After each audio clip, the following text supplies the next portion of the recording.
এ নিয়ে আলোচনা করতে রাজধানীর মিরপুর ডিওএইচএস থেকে আমাদের সাথে যোগ দিয়েছেন জনতার দলের চেয়ারম্যান ও নিরাপত্তা বিশ্লেষক অবসরপ্রাপ্ত brigadier general Mohammad Shamim Kamal.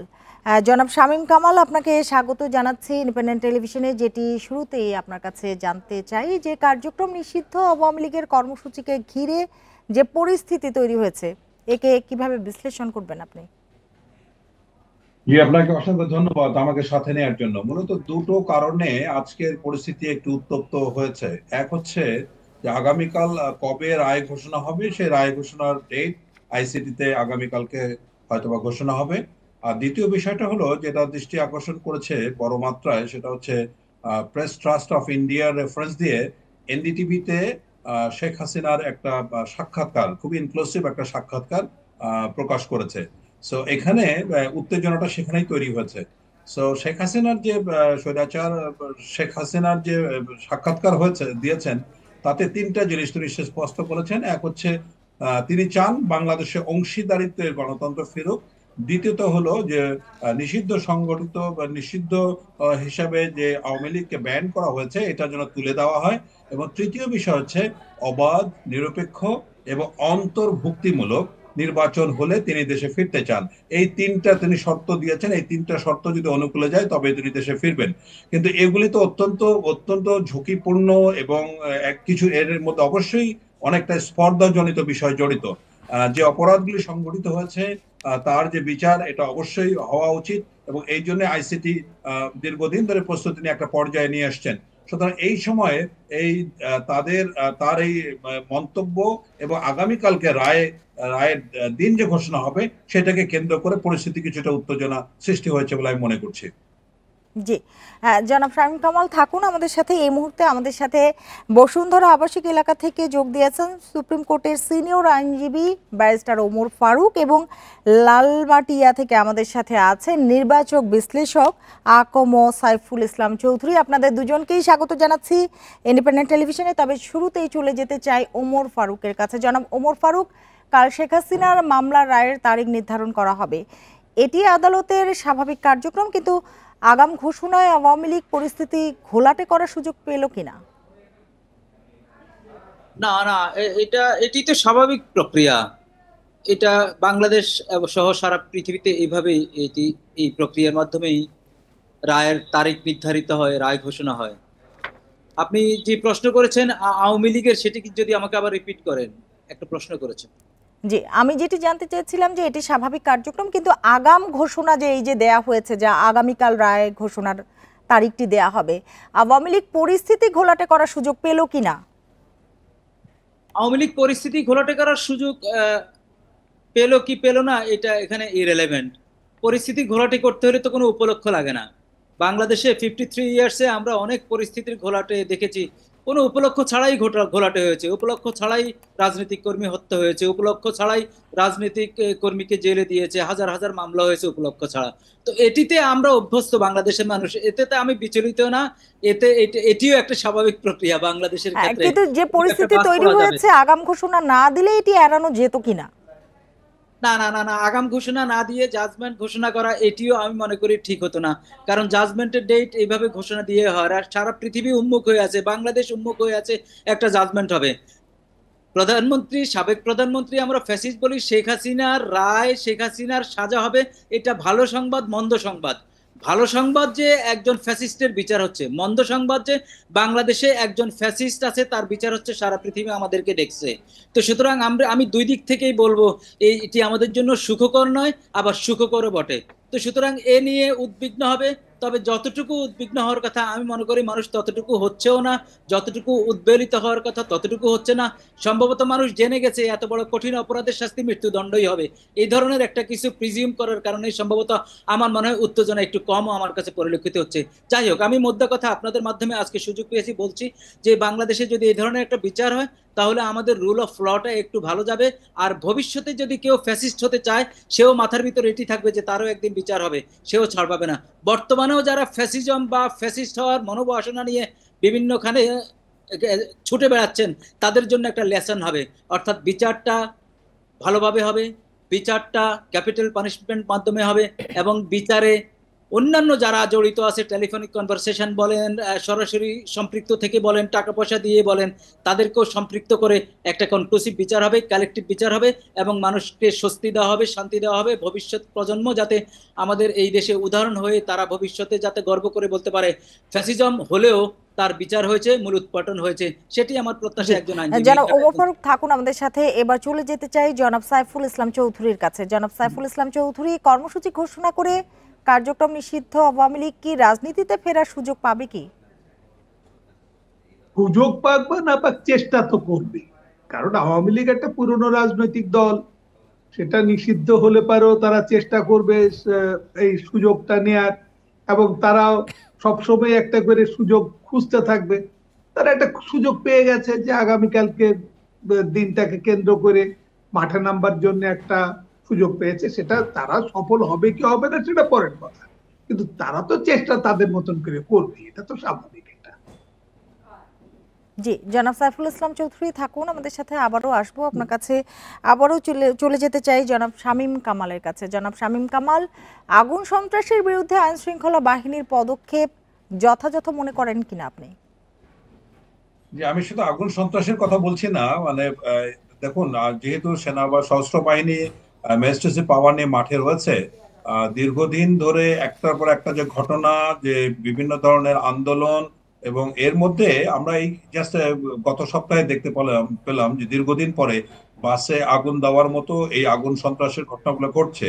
So এটা খুবই মানে স্পোরাডিক, আমি বলছি না, তো কিন্তু এটা খুব যে মারাত্মক কোনো বিষয় তাও কিন্তু না। এখন আইন শৃঙ্খলা পরিস্থিতি যেহেতু সশস্ত্র বাহিনী মাঠে রয়েছে, আমার মনে হয় যে সশস্ত্র বাহিনীর জন্য এটা নিয়ন্ত্রণ করা খুবই সহজ একটা বিষয় হবে, কঠিন কিছু নয়। এবং আমরা যতই বিভিন্ন ধরনের বিভিন্ন স্তরের নিরাপত্তার কথা বলি কিনা, কিন্তু তারপরেও যেহেতু রায় ঘোষণার ডেট ঘোষণা হবে, এইটা একটা উপলক্ষ কেন্দ্র করে আওয়ামী লীগের তো অসংখ্য কর্মী সমর্থক দেশব্যাপী আছেই। তারা এটার যে সুযোগ নেবে এবং সেই জন্য এরকম বিচ্ছিন্ন ঘটনা ঘটবে, এটা খুবই রুটিন অ্যাফেয়ার বলে আমি মনে করছি। এবং এটাকে নিয়ন্ত্রণ করা আইন শৃঙ্খলা যে বাহিনী আছে আমাদের, তাদের জন্য এটা খুবই সহজ, একটা খুব কঠিন কিছু হবে না, যেটা আমি মনে করছি যে নিয়ন্ত্রণের বাইরে থাকবে। এটা একটা খুবই একটা ছোটখাটো একটা ব্যাপার বলে আমি মনে করছি। জি, জনাব শামীম আমাদের সাথেই থাকুন। আবারও চলে যাব জনাব ওমর ফারুকের কাছে। জনাব ওমর ফারুক, প্রসিকিউটররা বলেন যে শেখ হাসিনার বিচার বাধাগ্রস্ত করতে কর্মসূচি দিয়ে আওয়ামী লীগ নানা অপতৎপরতা চালাচ্ছে। এতে আদালতের কার্যক্রমে কোনো প্রভাব পড়বে কি? না না, আদালতের কার্যক্রমে প্রভাব পড়ার তো কোনো সুযোগই নাই, পড়ার কথাও না। আদালত তো ভয়ভীতির ঊর্ধ্বে। আদালতে যারা থাকবেন তারা তো ভয়ভীতির ঊর্ধ্বে, এটা তো ওথ বাউন্ড ডিউটি তাদের। ভয়ের কিছু তো নেই, আর ভয়ের কিছুর কারণও তো নেই। আমরা আমরা একটা ক্রান্তিকাল পার করেছি এবং একটা ভালোর দিকে যাচ্ছি, শুভর দিকে যাচ্ছি। তো শুভ সময়ে, ভালো সময়ে তো এই ধরনের ভয়ভীতি তো একদমই চিন্তা করা উচিত না বলে আমি মনে করি। আর সবচেয়ে বড় জিনিস হলো তারা সবচেয়ে ভালো অবস্থায় আছে। আদালত, সাধারণ মানুষের সমর্থন তাদের প্রতি আছে। তারপরে আপনার সারা পৃথিবী তাকিয়ে আছে, সারা পৃথিবীর সমর্থন আমাদের প্রতি আছে। আর সবচেয়ে বড় কথা, সাধারণ মানুষ চাচ্ছে যে যে দুর্বৃত্তরা শুধু টাকা পয়সা লুট করে ক্ষান্ত হয়নি, এই দুর্বৃত্তরা যেভাবে তাদের এই ক্ষমতাকে ধরে রাখার জন্য সমস্ত ইনস্টিটিউশন ধ্বংস করেছে এবং শেষ অবধি ক্ষমতায় টিকে থাকার জন্য ইনোসেন্ট নাগরিক, শিশু থেকে শুরু করে বৃদ্ধ পর্যন্ত এমন কোন স্তরের কেউ বাদ নাই তারা খুন করে নাই। এবং খুনের কনভারসেশন গুলো শুনলে আমাদের লজ্জায় মাথা হেট হয়ে যায় যে আমাদের দেশে এরকম লোক আছে, আমাদের দেশে এরকম লোক ছিল, এরকম সুন্দর স্যুট টাই পরা, কি সুন্দর হোয়াইট কালারের শার্ট, এবং আমাদের এই যে মন্ত্রী টন্ত্রী যারা ছিলেন তারা এত সুন্দর সুন্দর কথা বলতেন, তারপরে দুধে ময়লা আছে কিন্তু তাদের কথায় ময়লা ছিল না, এরকম। তো সুতরাং এই লোকগুলাকে বিচার করবে এইটা দুই একটা মানুষ ছাড়া, ইভেন আওয়ামী লীগের যারা, আমি অনেকের সাথে আলাপ করি, সজ্জন আওয়ামী লীগের, শুদ্ধ আওয়ামী লীগের, শিক্ষিত আওয়ামী লীগের, অনেক দিন ধরে সাপোর্ট করা আওয়ামী লীগের, তারাও বলেছে যে এই অপরাধীদেরকে বিচার করে আমাদেরকে কলঙ্ক মুক্ত হতে হবে। এদের কারণে একটা প্রাচীন রাজনৈতিক দল আজকে স্টিগমাটাইজড, তাদের হাজার হাজার লোকজন পলাতক, এবং তারা এই নাশকতা করে তাদেরকে আবার দ্বিতীয়বার বিপদে ফেলতেছে।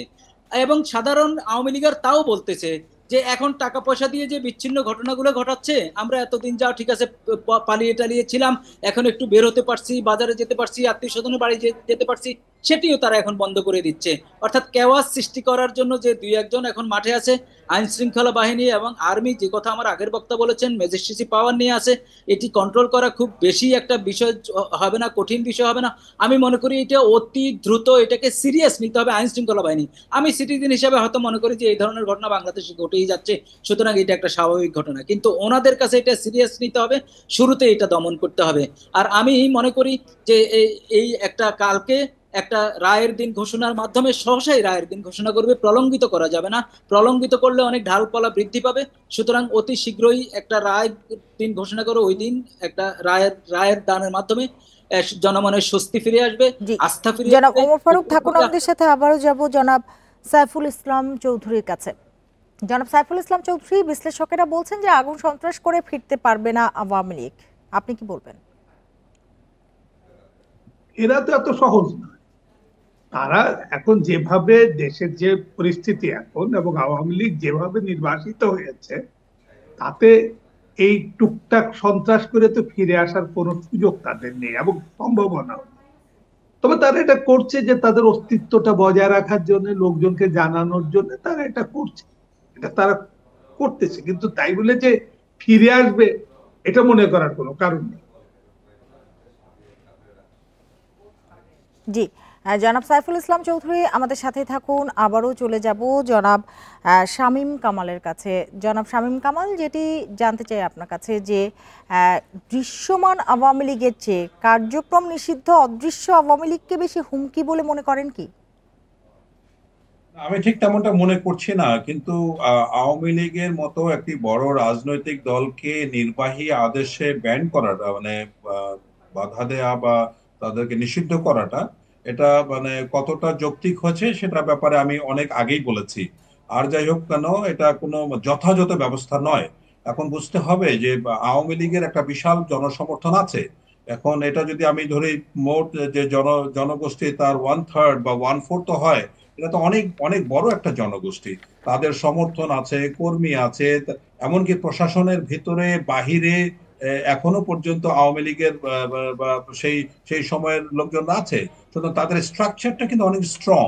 এখন হয়তোবা ব্যক্তি ব্যক্তি যারা বিভিন্ন ধরনের অপকর্ম, দুর্নীতি, স্বৈরাচারী কর্মকাণ্ডের সাথে জড়িত ছিল, তাদের বিচার হোক, এটা দেশবাসী চায়। কিন্তু দীর্ঘদিন ভাবে একনায়কত্বের মাধ্যমে, এই স্বৈর শাসনের মাধ্যমে যে পরিস্থিতিতে আওয়ামী লীগ সৃষ্টি করেছে, তার প্রেক্ষিতে কিন্তু পতন হয়েছে।